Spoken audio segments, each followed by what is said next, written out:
Hello and welcome back to another Nerf video on my channel. My name is Luke Triton and today we are covering the Zombie Strike Revoltinator. This is a very interesting blaster and it has a lot going on.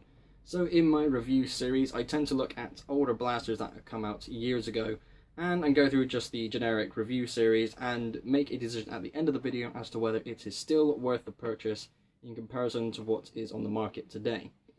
This is more unique in the sense where this technically isn't on shelves in the UK yet.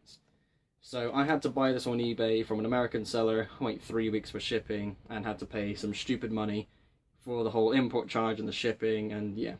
So whilst it was expensive, I for one think this is definitely a worthy purchase. But how good is it? So this is a magazine-fed semi-automatic blaster. It runs on 4 AA batteries, which are housed here. I will get to this again later on in the video. It has a lot going on. The shell is really busy, and this is the first Nerf blaster outside of any gimmicks like Star Wars most notably, to have lights and sounds. That's cool, it really is, but when you realise how loud the noises are, it's going to be a bit annoying. Definitely something to avoid for stealth games. So I will move close now to get a better look at these details because, oh my god, what a gorgeous looking blaster. It is truly amazing. These sort of details are things that you would see in other companies, that make dart blasters. I can't think of any off the top of my head because I only focus with the Nerf company specifically when it comes to this hobby. But I have seen other blasters that have transparent plastic parts that look like they came from the Halo series, and they all come in wacky shapes and the shells will be so busy and it looks amazing.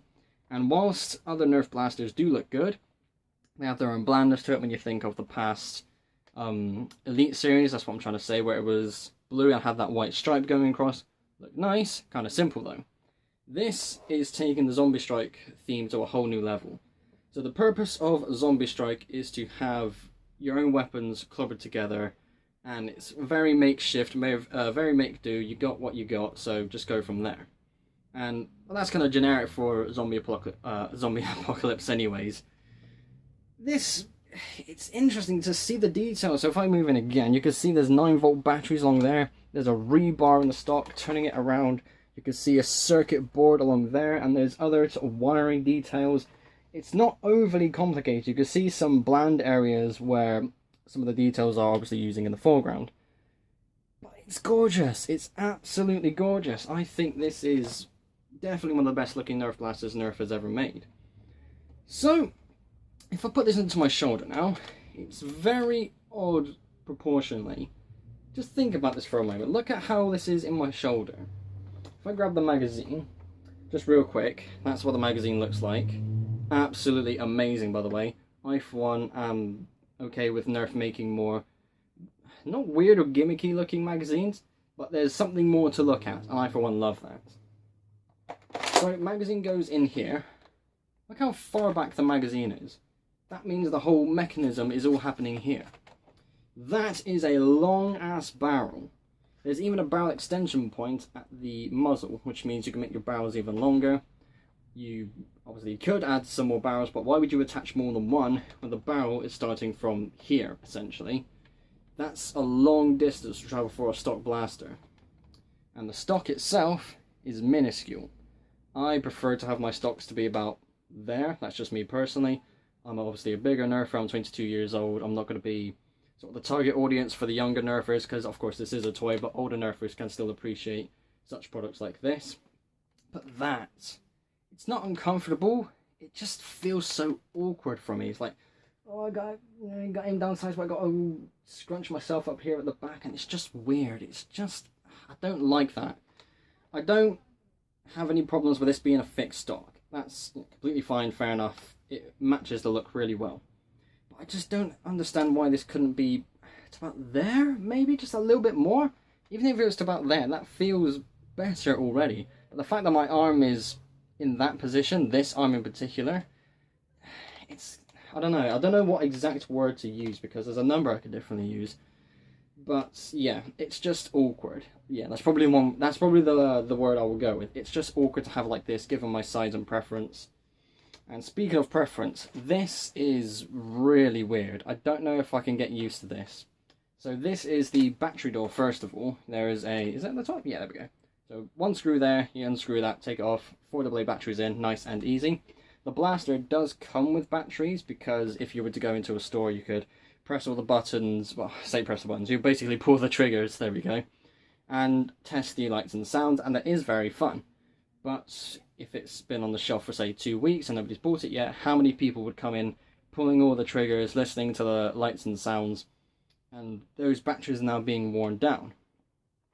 If you want to leave them in there, that's your choice, but I for one would recommend getting new batteries anyways, because obviously fresh batteries lead to better performance. And with how this grip is made, it's kind of weird. My hand isn't comfortable sitting here. So with all these bumps, I'm going to put my hand here to start off with, and I go, that's not comfortable, I'll probably move my hand forward a bit just to get it into a different position. Don't like that anymore, move it back a bit, and I'm going back and forth. And I've done that for a while, and I'm moving my hands so much, my shoulder is starting to ache, because I'm focusing more on moving this hand than I am firing the blaster. That's not fun. Another problem I've had is, if I let it move forward again, this sort of sawtooth detail here. I don't know what else you would call this, so sawtooth is what I'm going to go ahead with. And it's something I, every so often, kind of wrap my fingers onto. So instead of having my hand like this, I'll probably wrap my hands up a little bit more, just for the sake of moving into a different position because of this grip. And I'll feel my fingers not being scratched against this. It's not causing any scratch marks, it's not painful.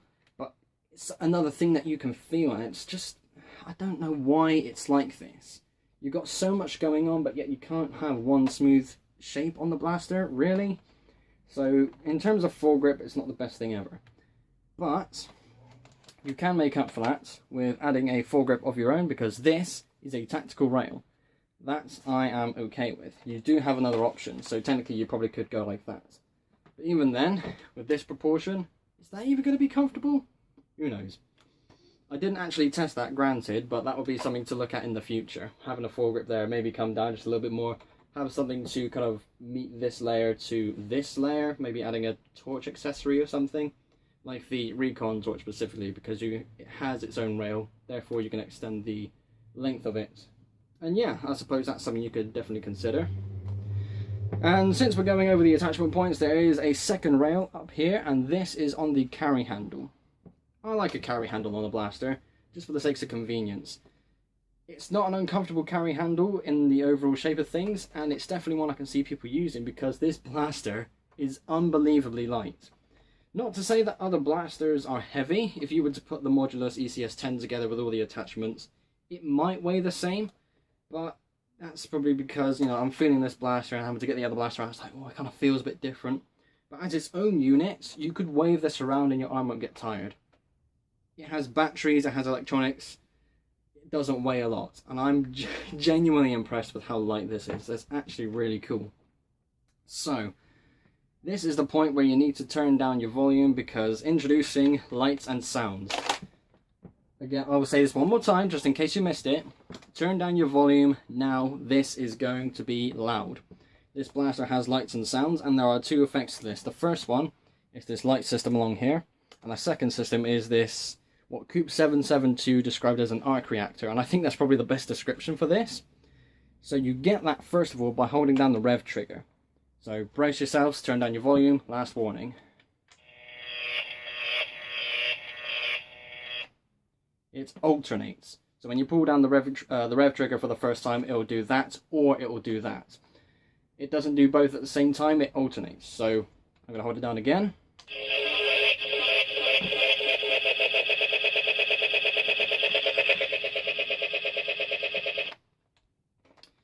Not too bad.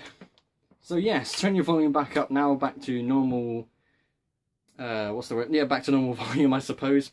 So those are the lights and sounds, and that is cool. But when you're holding it like this, it is so loud. And if you had that burst out of your device, whatever it is you're listening to this video on, then I do apologise. So yeah, it's fascinating. It's got so much going on, and it's brilliant. There is one more light and sound effect that I almost forgot, and that is when you pull the trigger itself. So because this is a blaster you could set up in a store, when you have people come along, try the lights and sounds, you can pull the triggers. When you pull the main trigger, just without the rev trigger, like this, it has its own lights and sound effects. So you could have the rev trigger effect and the main trigger effect happen at the same time, which is obviously really cool, but it's going to get loud and very flashy. So overall, I think this is a very unique blaster. I love how this looks. First of all, aesthetically, it's amazing. I love the tactical potential with two tactical rails and a barrel attachment point. Interesting how the barrel attachment point is added on the blaster with how long this normal barrel is. And with that being said, the overall proportions of this blaster is really awkward. Again, that long barrel, it's a rifle I suppose, but why would you have that there if the integrated barrel is that long? And the stock is just minuscule. I again would really prefer if something like this was to come out in the future, the stock come out just another, I don't know, 20 centimeters, something like that maybe, just so it's more comfortable. And the grip, if I turn around and hold my hand this way, just to try and put my fingers on it without pulling the triggers and making more noise, can you see how small that grip is? It might not look too small on the video, but when you're holding it like this, you can only just get your pinky finger on the grip. Oh, it's really not good, because in time as I get older, my hands are going to get bigger, and there'll be a point potentially when my pinky finger's not going to be able to reach the grip. So this whole back section is just too small. Where I'm putting my front hand, not too comfortable. The overall length of the barrel, not too good for performance. But then again, if you're going to be doing HVZ, you're probably going to be up close and personal anyways. However, the whole point of this series is to come to a decision at the end of the video to decide whether it is still worth the purchase or not. This isn't available in the UK yet, where I live. So, if it does come out in the UK in another year or two, is it worth the purchase? I would say yes. Despite the flaws with the proportions, you might get fed up of the lights and sounds, and sadly you can't disable the lights and sounds without disabling the flybars at the same time. Modders might be able to find a way to cut off those circuits, but that kind of defeats the main gimmick of the blaster as well.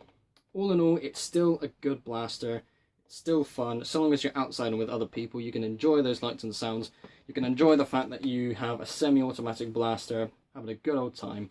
The fact that it comes with an 18 dart stick mag is good, because this is my second one now, the first one being the Firefly magazine you get with the Raven. And yeah, it's just nice to not have a drum, I suppose. Got plenty of drums already. So yeah, the Zombie Strike Revoltinator is a very unique blaster. It has its pros and cons, but ultimately I personally believe it is still worth picking up if you see one. Ladies and gentlemen, thank you all ever so much for watching. Be sure to like and subscribe if you haven't already. I will see you all in the next episode. Bye.